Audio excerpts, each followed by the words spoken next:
Lors de notre dernière leçon, nous avons montré que l'autonomie relative des individus et des organisations était une condition indispensable à la réalisation d'échanges productifs. Nous allons voir aujourd'hui que l'on peut améliorer cette efficacité en cultivant le sentiment de confiance.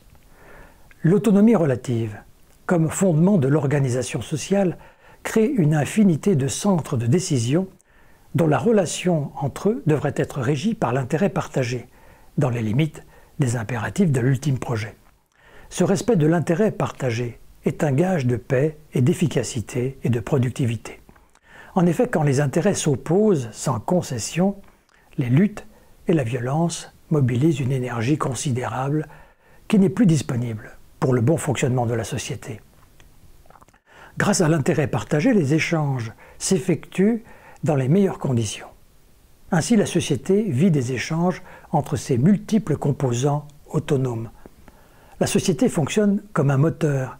Dans un moteur, les échanges d'énergie mécanique se réalisent d'autant mieux que les frictions sont réduites par un lubrifiant. Il en est de même des échanges entre les acteurs de la société. Ces échanges peuvent souffrir de friction. Dans les échanges culturels, la friction peut avoir de multiples origines. La méfiance créée par la peur, l'avidité ou l'ambition notamment agissent comme des grains de sable dans les rouages de la société.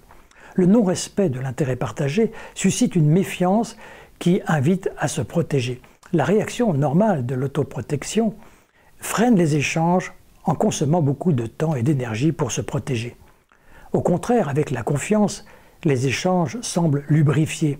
La confiance crée les conditions pour que les échanges s'effectuent avec un maximum d'économie d'énergie et de fluidité. La relation de confiance exige l'adhésion de chacun à des valeurs communes.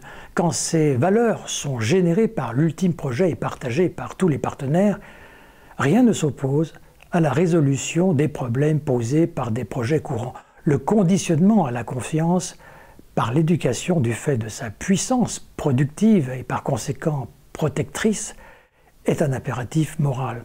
Toutefois, cet apprentissage ne doit pas former des individus naïfs. L'apprentissage de la confiance va de pair avec l'apprentissage de la lucidité.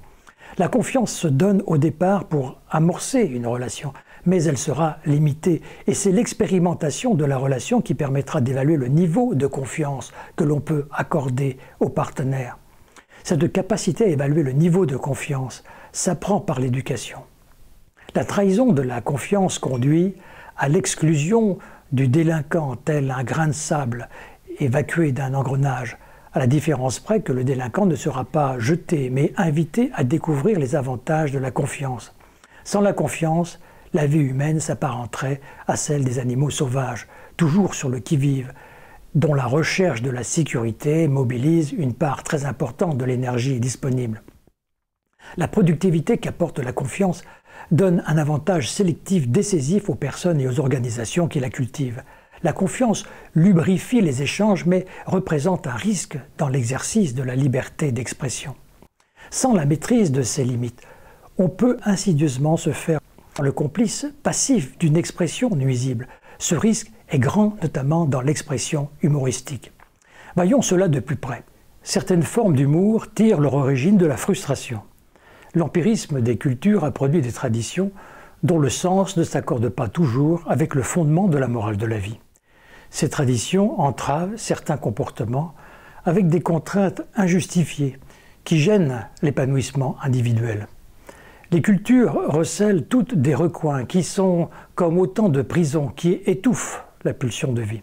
Certaines éducations affectives ou sexuelles privent l'individu d'expériences qui font défaut au bon épanouissement de l'individu.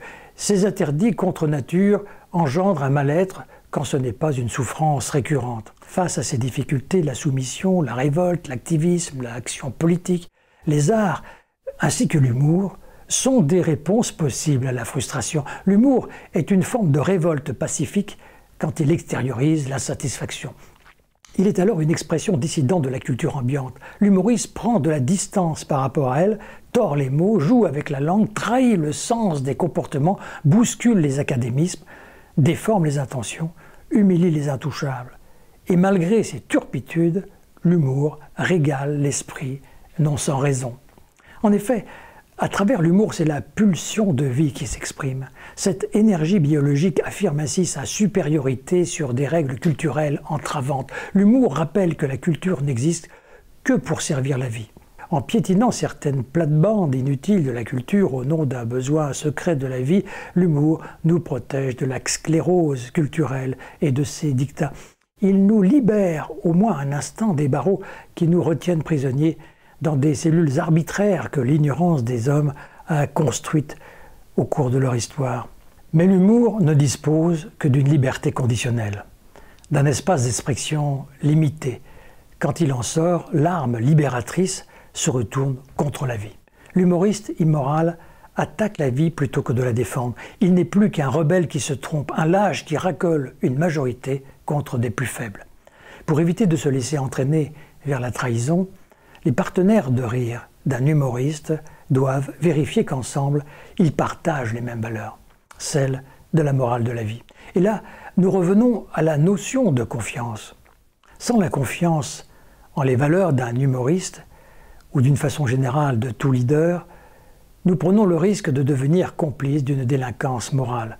Quand les valeurs morales sont partagées dans la confiance, l'humour peut jouer son rôle de saine rébellion et les décisions d'un chef sont plus rapidement applicables. Les grands humoristes moraux ne nuisent jamais, alors qu'ils maltraitent tabous, principes et valeurs. Ils osent transgresser les interdits, mais ils les bravent avec honneur, dans une action imaginaire sans l'intention de nuire. Les bons humoristes sont des gardiens de la liberté. Ils maîtrisent l'esprit de la culture de la vie. Le génie leur donne la capacité à sortir des rails d'une culture ambiante, étriquée. La grandeur d'un humoriste tient dans sa capacité à exploiter le delta de liberté qui existe entre la tradition et les frontières de la morale de la vie, sans trahir la confiance qu'il inspire de ne pas déraper dans la nuisance. Le contenu de l'humour dans les sociétés souffrantes est un révélateur symptomatique des déficiences culturelles provoquées par une morale mal appliquée. Le nombre des humoristes dans une société peut témoigner à la fois d'une très bonne santé démocratique et paradoxalement, selon le contenu, d'un grand malaise social. En revanche, quand l'humour est absent, on peut craindre le pire. Un groupe ou une société sans humoristes révèle une culture fanatique, suspicieuse, en dissidence avec la culture de la vie. Quant aux individus sans humour, ils sont des êtres soumis, conformistes, de tristes esclaves d'une culture empirique dont ils sont prisonniers. La confiance exige un partage des mêmes valeurs. Plus ces valeurs seront universelles, plus la confiance pourra s'étendre à un plus grand nombre. Ainsi, l'Europe a pu se construire parce que les peuples qui la constituent partagent un fond de valeurs communes, base d'une confiance réciproque. Ces valeurs gagneraient à être améliorées par l'apprentissage de la morale laïque. La culture occidentale ne peut prétendre à l'universalité. L'absence de l'enseignement de la morale laïque prive les immigrants d'un système de valeurs qui faciliterait leur intégration. C'est pourquoi nous devons défendre la morale laïque et la placer au cœur de l'éducation. Au cours de notre prochaine leçon, nous montrerons que le plaisir est à l'origine d'une merveilleuse source d'énergie, mais qu'il faut savoir maîtriser. En attendant, mobilisez-vous pour que la morale laïque devienne la norme morale dans l'éducation. Soyez heureux, car c'est bon pour la santé.